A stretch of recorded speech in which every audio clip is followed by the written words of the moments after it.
All-Star Game is well behind us. I didn't want to talk about it again. I already said it should just be canceled, but I couldn't believe what Stephen A. said on First Take today. Take a look.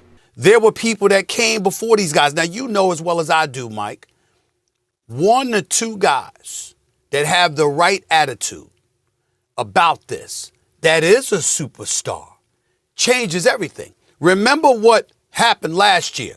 In last year's All-Star Game, Dr. J and Larry Bird, you heard the story just like I did, Wilbon. They made sure we know. Dr. J and Larry Bird walked into the locker room and talked to the players. And they talked to the players, and the NBA thought, yes, the players are really, really listening. They're really, really getting it. And then one of the superstars, who will remain nameless, but everybody can surmise who that was, gave a side eye to those guys while they were talking. And then the players went out there and let 400 points be scored. And the league ain't letting that go. And so what happens is it just shows you, if one player can have that kind of an impact negatively, they can also have that kind of impact positively. To correct Stephen A., it wasn't Dr. J, it was Larry Bird, Oscar Robertson, and Reggie Miller. We already knew that last year they tried to give the players a pep talk and it didn't work at all. But to find out that one of the best players disrespected them while they were talking and gave them a dirty look just to go out there and have the worst All-Star Game of all time, that's crazy to me. They didn't have to do that.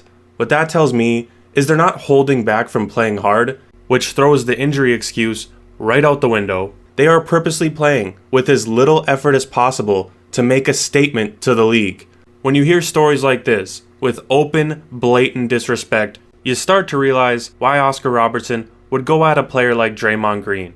The fact that the fans, the media, and NBA legends all want them to show more effort is only making it worse. In their eyes, if they do what everyone wants, even if it's just for one night, they're giving up their power, even though players like Larry Bird and Oscar Robertson are the only reason they have that power. They don't care about that.